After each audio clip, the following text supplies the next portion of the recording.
Sure. Yes, we could probably just kick it off with you could give like brief intros and then kind of get into it. Yeah, I'm happy to introduce myself and then to introduce Zaki as well, and then we can get things kicked off. Sure. Yeah, so Alex, thank you for inviting us to do this, and appreciate everyone attending, especially so late on a Friday night when there are many other things you could be doing. But I know Sommelier does sound like other activities you may be getting into this Friday night. So yeah, I'm Adam Goldberg. I'm one of the founders of Standard Crypto, which is a San Francisco-based early stage crypto investment firm. Previously, I led the blockchain and crypto investing at a venture firm called Lightspeed. If you've been attending the conference all day, you may have heard from my partner Alok, who spoke earlier today with Rachel Lynn from Sin Futures. So I'm pleased to introduce a founder from another one of our portfolio projects, Sommelier. So Zaki probably needs no introduction, but for posterity, it's been a really long time contributor to the crypto space. And before starting Sommelier, he was most recently what many people have deemed as the #2 at Cosmos. So Zaki, I guess to start off, can you talk about how you got involved in Cosmos and its ecosystem, and how that ultimately led you to the problem that Sommelier is solving? Yeah, absolutely. So let's talk about the how the Cosmos story leads to the Sommelier story. Sommelier has been something that I've been wanting to build for many years, and it just took a long time for the pieces to come together. There was all this infrastructure that had to be built first, and Cosmos is a big part of that infrastructure. So for me, I think the biggest thing was back in 2016, I started to see what we call, it started to be clear to me at least that what we now call the DeFi ecosystem was inevitable. It was a thing that was coming, but almost everybody who was working on it was kind of a hobby project for a lot of people. I think the only people who were full-time working on a DeFi thing back then was the MakerDAO people, and pretty much everyone else was just kind of hey, we imagine that there might be this future world in which people actually want to use blockchains, and they might want to engage in financial transactions with multiple parties, and there'll be these complex machines that enforce various rules among all of the parties. And so one of the questions that would always come up is, well, we look at blockchains now, and if people started to use them for these kinds of applications, you would run out of transaction throughput. Transactions would be, throughput would be very constrained. We could not have many millions of people, lending, borrowing, trading directly on top of blockchains. And back then, people thought that would be pretty good. And so, I guess there's basically been, there's been basically two co-evolving ideas in the blockchain space about how do you build platforms for for applications beyond just simple value transfer. One thread that is as old as the blockchain space is the idea of doing an application-specific blockchain. Do a blockchain that enforces, that has transaction types and rules for applications that are not just, sending and receiving funds. And the first application-specific blockchain was Namecoin, and that was all the way back in 2010. So, there's basically always been application-specific blockchains. And then, in parallel, the idea of these sort of general purpose smart contract platforms, of which Ethereum was really one of the early movers and is the most successful from that era, also happened at the same time. And the general reality of this, so, I think for most people who are sort of not deep in the blockchain space, they've seen the massive explosion of Ethereum and Ethereum style applications, and they say, okay, the smart contract model is clearly winning. The people who are maybe a little deeper in the space see it as not either or, but both. And that there are going to be sort of blockchains that are application specific. So a blockchain might do something like mint a stablecoin. the kinds of applications you see on application-specific blockchains and the kinds of applications you see on smart contracts right now sort of look alike, but I think we're going to start to see more and more differentiation between the application-specific blockchain space and so what is Cosmos? Cosmos is basically two things, or it was three basic ideas. One was sort of a very academically rigorous approach to doing proof of stake. So prior to Cosmos, the proof of stake protocols that were out there were not really grounded in a lot of distributed systems research, and we really wanted to do that, really show that proof of stake could work. The second thing that Cosmos is a toolkit for building application-specific blockchains. So back in the early days, if you wanted to build an application-specific blockchain, you would fork Bitcoin, you would fork Ethereum, you would try and like I've done all of these things, and it's terrible.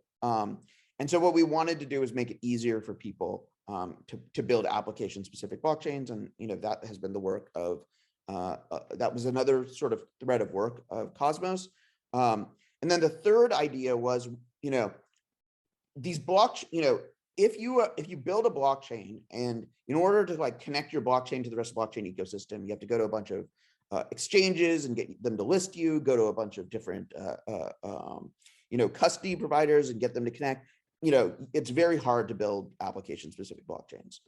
So having application-specific blockchains means that blockchains must interoperate.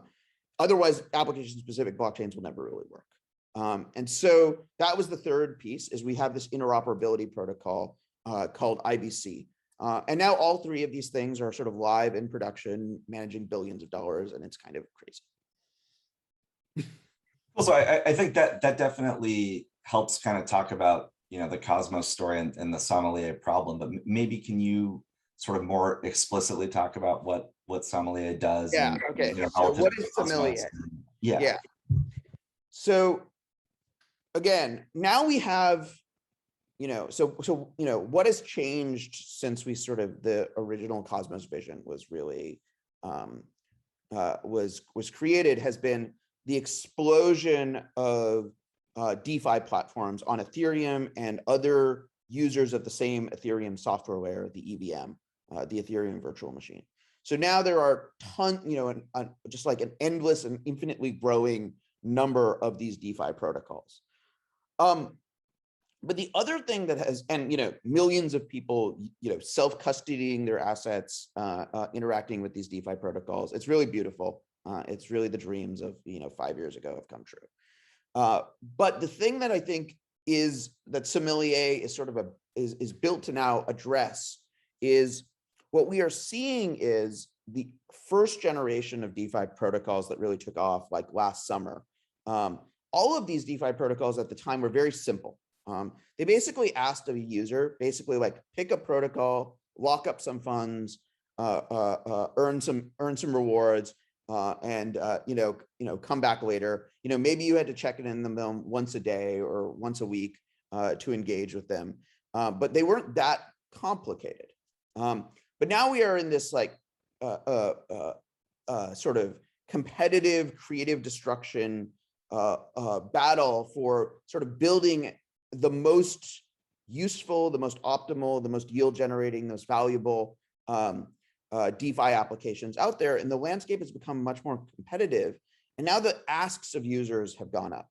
And so the dream of Sommelier and the vision of Sommelier of what we're building is an application-specific blockchain that uses the Cosmos technology, connects to any Ethereum blockchain in which there is DeFi activity, and allows users to kind of get back to that DeFi summer of 2020 user experience where they put funds in.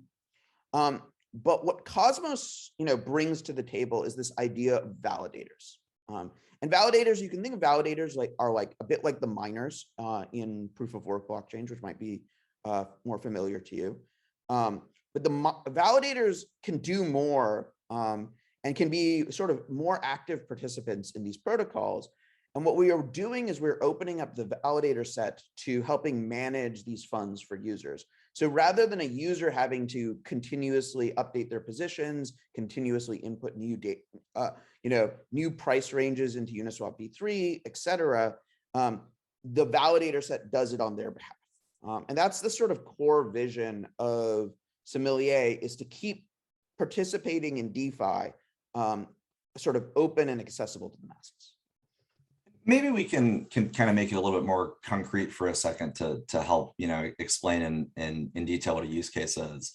I guess, Alex, for our knowledge, the crowd here, I guess, would people generally be familiar with things like Wi-Fi and Wi-Fi vaults, and, is maybe more technical explanation better, more kind of use case centric one better? Yep. I think, yeah, maybe like 40% would be familiar, but yeah, perhaps doing more, perhaps like more like use case centric thing, I think could be more helpful. But no, I was actually about to ask, like, is it essentially taking like urine vaults and then just making it like, but then just actually making it like with the validator set instead? Absolutely. Yeah, like without it. So what was, what did urine do? Urine is sort of based on the realization that you could sort of, so like one of the other things that's sort of the beautiful thing about DeFi is this idea of composability. That each DeFi protocol is not an island. It is instead just one piece that can be coupled with another piece. So, the classic example would be, the classic example would be like, borrow money on an Aave or Compound, make a trade on a Uniswap, and then return the money. And this idea of having totally independent these independent services, but having them just like seamlessly composed together in software is sort of the beautiful idea of DeFi. So you take this idea that is composability, and you then take this idea of deploying liquidity. So what is deploying liquidity? That's basically giving funds to these protocols to run in the protocol. So making funds available to be borrowed, making funds available to market, make a trade. This is this liquidity providing functionality. What Yearn did, and has been enormously successful in, is Yearn is a very popular system for taking mostly stable coins, sort of dollar-backed or dollar-valued coins, putting them in and having them do the composition for you of composing together sort of multiple DeFi protocols to get you the sort of best low risk return on the protocol. What we are trying to do with Sommelier is what we are trying to do is use the validator set to make this kind of capability much more dynamic. So Yearn strategies tend to be fairly static, in the sense that like they adopt a composition of a bunch of DeFi protocols and then they just like funnel money through it. But like what the way the composition works, but it's sort of a static unit. And what Sommelier is doing with our validator set is we're enabling the validator set to dynamically adjust it. We're giving them knobs that can be turned dynamically over the course of the day to try and make these things, make the returns as optimal as possible, rather than just sort of a static composition of DeFi protocols. So maybe can we try and talk through an example, even if it's maybe more of a historical one? Like I think when a lot of people think of Yearn or Wi-Fi, they think of a lot of this sort of stable coin and curve farming activity back, earlier on in the ecosystem. Like, what would that have looked like if that was done on Sommelier? I mean, the curve vaults are still the biggest Yearn vaults. So the curve system is still a huge component of these things. But so like to kind of like walk through this example, in the one of the things that we've seen is, so let's explain what these things are. So Curve is a trading platform. It is an automated market maker. It's an automated market maker that has some features in the software that make it exceptionally good for exchanging one kind of stablecoin for another kind of stablecoin. I.e., I have Tether and I want USDC. probably the best price you're going to find for that in the entire world at scale is on Curve. And how do they get you the best prices for that? The way they get you the best prices for it is they provide Curve tokens, so the governance token of Curve, to people who put liquidity into these pools. So if you're providing liquidity between Tether and USDC, you will earn Curve tokens. So that's the question. So what could a system like Sommelier add to a liquidity provider who's participating in the system? Well, maybe what you want is to optimize for the number of Curve tokens hold, and you don't care what pools you're in. That might be a strategy for someone who, especially in the go-go days of the Curve launch, that might have been something that somebody wanted. I don't care if we're holding stable coins. I don't care if we're holding ETH. I don't care if we're holding WBTC. I might just want to say, hey, just get me the best Curve returns possible. And Sommelier can automate a function like that. It can say, put your funds into the seller. Sellers are our name for vaults. Put this funds into the seller and follow this process, which is the validator set constantly looking at what Curve vaults, getting a data feed of what Curve pools are sort of outputting the most, kind of have a lot of rewards relative to the liquidity that's already in them, and then migrate the funds from where they currently are to where the rewards are the best. And this is going to dynamically change, continuously over the course of a day, and the validator set can sort of choose a window in which to rebalance this. So maybe we can talk a little bit about, who validators are in this world, because in sort of, proof of stake systems, being a validator is a lot more about keeping computer servers, up and not getting slashed from either bad behavior or downtime. But now there's a strategy component to it, right? And there's things like asset allocation and strategy selection. So like, who are validators in this world? What skill sets are needed for it? Because there's many different types of sellers that will exist in the future. I would like to zoom out at this. So a big part of the thing I did in my career was in 2018, these new generation of proof of stake protocols were coming out. And I was like, what we need is validators. We need these people. We need people to come in and run these servers and have technical competence and be independent. And this was like sort of this question that was hanging over the proof of stake world. Will these people actually show up? And I ran this like very, labor intensive testnet program for Cosmos that sort of recruited all of the initial validators who have all now become these like large validator companies. And so, in 2019, validators were typically, one or two people. Maybe they have a couple of cloud servers, maybe they have a rack in a data center. They like DevOps and running secure systems. They found this kind of interesting. It was kind of a different group of people than miners, but we sort of recruited this group of people.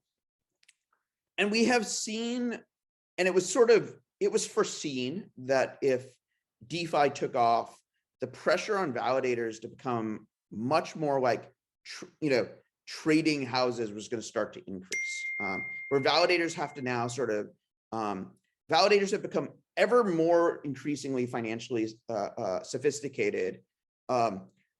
I think up into the point now where Jump Trading bought one of the early Cosmos validators, Chorus One, which I thought was like, just sort of like, okay, like, writ large, this is the destiny that we've all been expecting.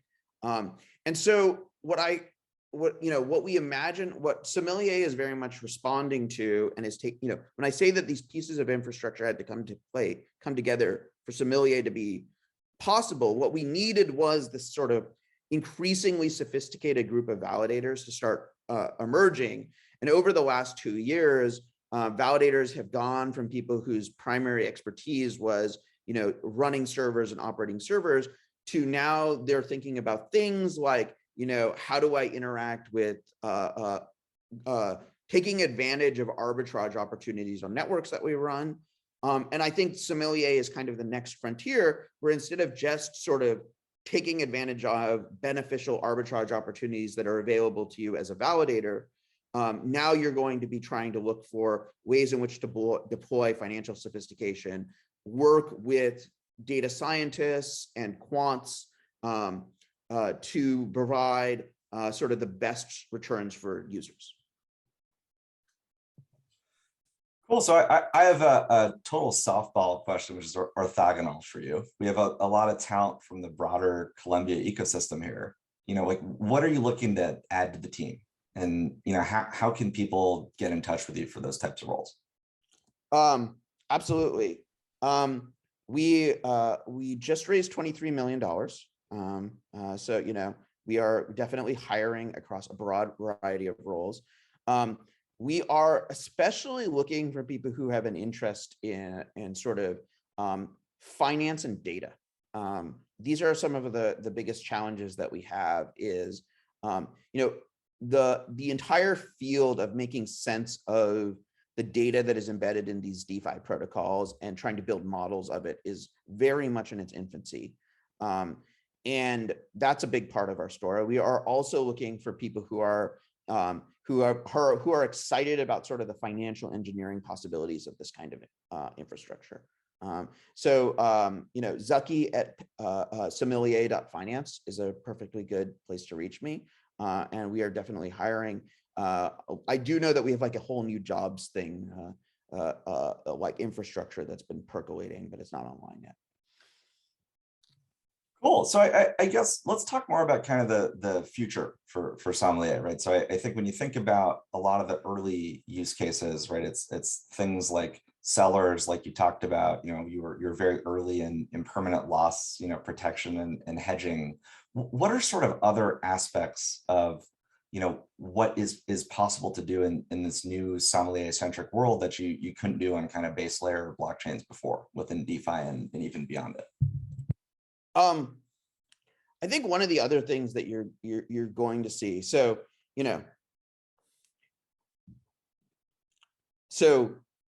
I kind of view this as like, okay, so like first we had blockchains that were islands, then we had smart contract platforms that were enabled people to like deploy a new app without having to spin up their own blockchains. Now we're in the early interoperability era where people are sending tokens back and forth across all the different blockchains. It's total madness.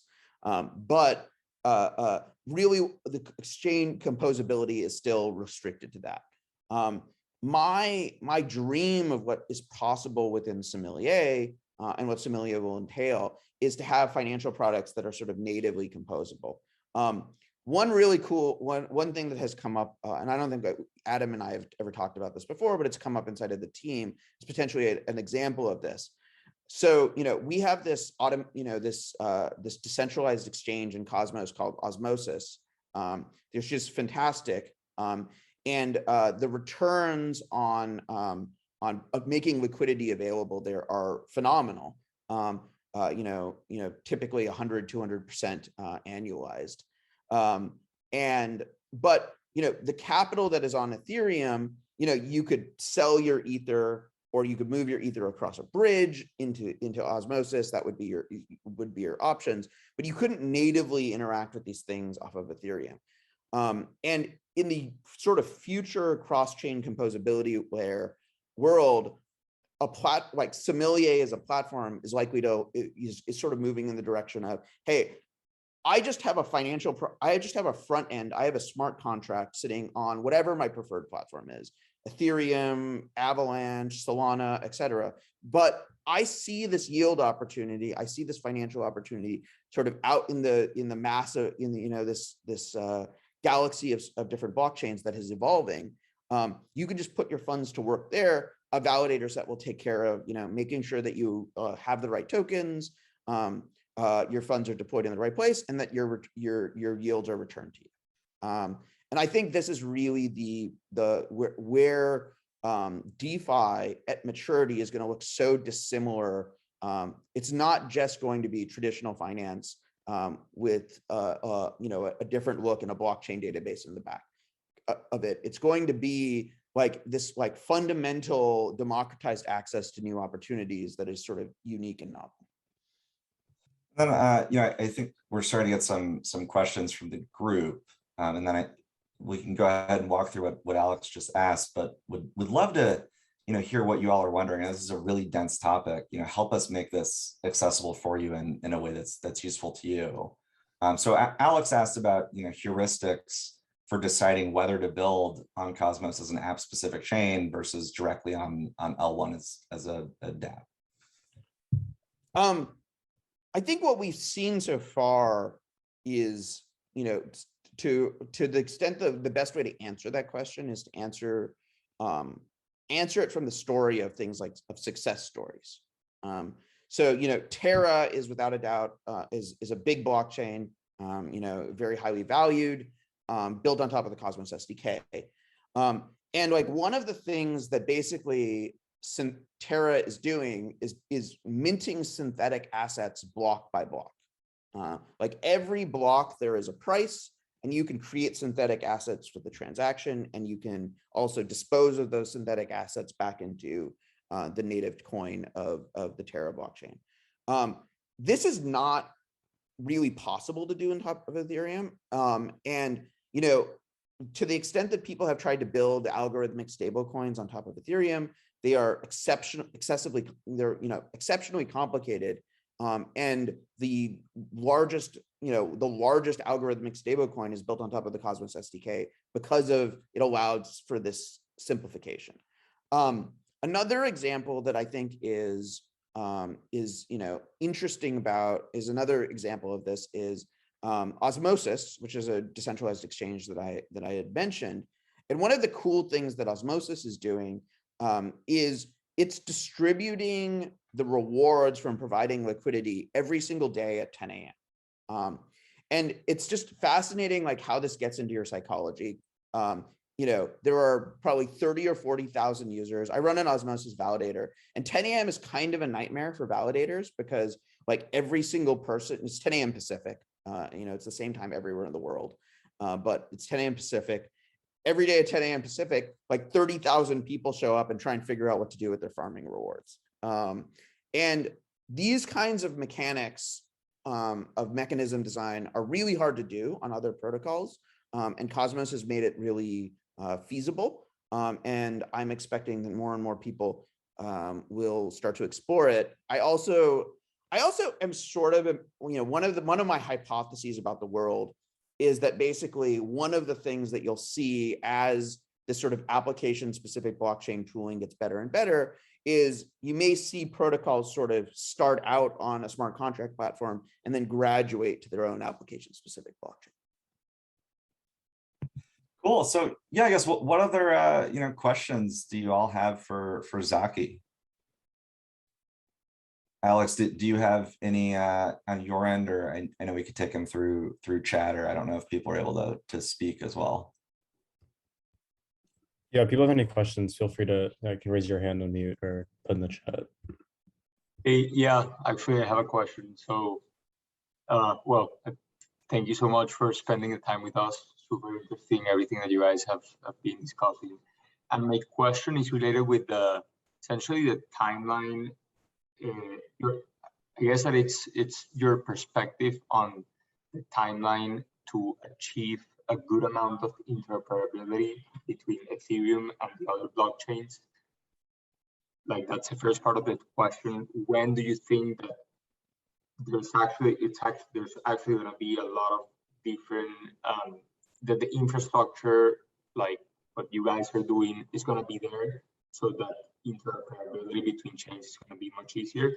And then when that happens, do you think that a lot of different users and at the end of the day, a lot of money is going to start going from Ethereum to all these other apps that are operating in blockchains that are much more efficient for DeFi?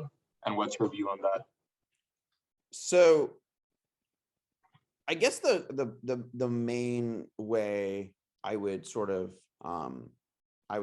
think about this is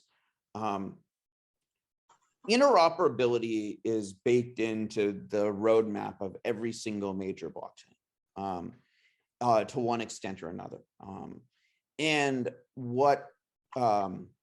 So, I think, our questions have always been, the questions that we've never been able to, we still don't know the answer to is, do users start out on Ethereum or Solana and then go somewhere else?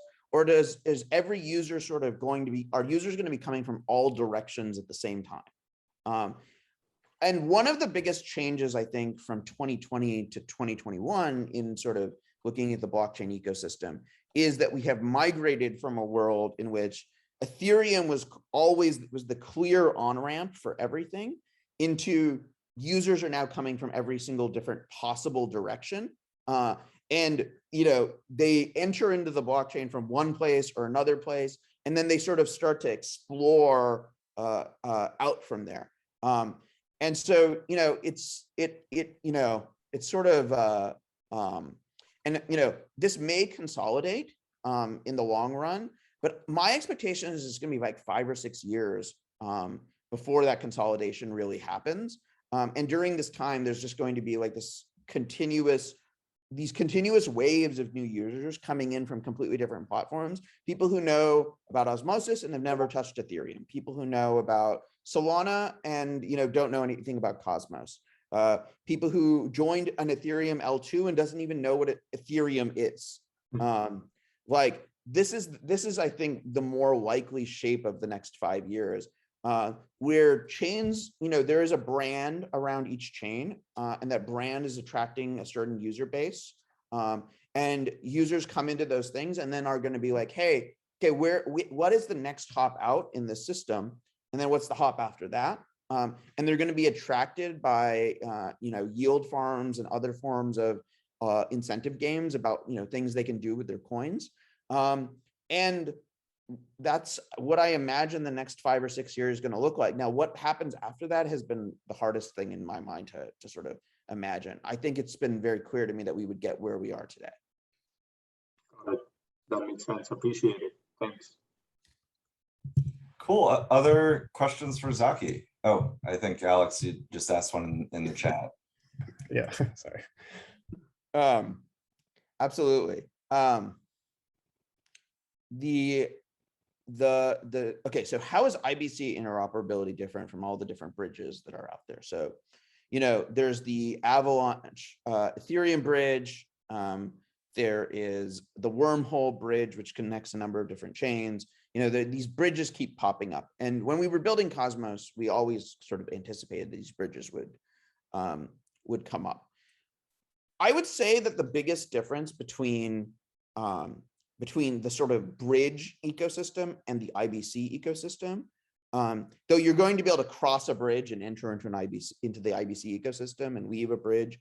But like the IBC ecosystem has this very unique dynamic around it, which is you don't have to do any business development in order to join the IBC ecosystem. You merely have to have software to like run your chain on software that supports IBC. And this, I think, is a really unique property that was a lot of work to get. And, is the benefit of having started working on this 5 years ago instead of, now that the multi-chain ecosystem is there. And, my best example of this is like a couple of weeks ago, people have been working on this for months, but like when you talk about people working on this months, it's like 2 or 3 developers working on it. They also run validators and do other things in the Cosmos, put together a Cosmos chain, organized a token distribution, and, got themselves connected to the DEX and, and have token value on Osmosis, and are interoperating with the rest of Cosmos, and are launching, a smart contract platform on top of their blockchain. And it was really like, it was, a couple of people in a garage scale effort. And I think if in a world where IBC didn't exist, where we only had bridges, ultimately you would see a consolidation of layer ones. Like where there would be a small number of layer ones, it would be really hard, like bridges would become the new exchanges. So like just as much work as it is in business development work as it is to get your coin listed on an exchange, it would be as much work to get connected into the major bridges. The bridges would be choke points. And what we did with Cosmos and by doing IBC is we created an ecosystem without any choke points. There is no choke point, there is no control. And so building a layer one is simply the amount of like, we anticipate like right now the Cosmos SDK supports IBC, soon Substrate will support IBC, soon other things will support IBC. And so it's just like pull the software off the shelf and now you're part of the ecosystem. Cool. Well, it sounds like those are all the questions from the group, unless there's anything else. But I think that was all we had, Alex. We really appreciate you having us today. Yeah, thanks so much. Mind if I ask a quick one real quick? Please. So I was noticing with the Sommelier website that you have multiple co-founders. Yeah. And I was wondering like what is that like doing that? Because I mean usually you don't see as many, and is that because of like the decentralization aspect, or I just found it interesting when I was checking it out. Yeah, I think that's it's probably a relatively long question, topic to cover, which is like, I think like one of the struggles of building any sort of application or thing in the blockchain space is how do you get from being centralized to being decentralized? And one of the advantages I have is like, this is not my first rodeo. I've been involved in blockchains a really long time. I founded multiple projects. And sort of, I already know what the end state looks like. The end state of a blockchain is multiple distinct collaborating organizations that are working on a shared piece of software because they have shared incentives. And so what we've done with Sommelier is really try to get there, is to like start out with that, so we don't have to go through the painful process of like starting out where everybody works for the same company and everybody is working under the same management structure and everything is all integrated, and then go through the painful process of tearing all that stuff apart, because I've already done that. I've done that a couple of times and it sucks. And so rather than do that again, the spirit in which I've started Sommelier is just be like, kind of start doing, have a microcosm of the end state from the beginning, so it sort of organically becomes that decentralized thing that it needs to be, rather than, but like, I think it would, I appreciate how hard that would be to do if you've never done this before. Gotcha, thank you. That actually makes a lot of sense. So my understanding with Cosmos was like Tendermint was would that be like the so central point in 2017 and 2018 and 2019, basically everyone who worked on the Cosmos was in one organization, Tendermint, that had been around since 2014. And then in 2020, we very painfully restructured everything. And now there's like 40 different organizations that contribute. And it was very violent and it was very uncomfortable and it was very scary while it was happening. And you see like, a similar thing happened with the Electric Coin Company and the Zcash Foundation. And one of my beliefs has been, another belief that I have is that like, you either build a protocol or a company. It's really hard. Like I've seen lots of other people try to do both at the same time. And the tension between them is just very destructive. And so from Sommelier's point of view, we've always been of the approach that we're building a protocol, not a company. That's awesome. Thanks for explaining that. Cool. Well, yeah, thank you again so much for having us. Yeah, it was a pleasure. Of course. Yeah. Thanks so much. All right.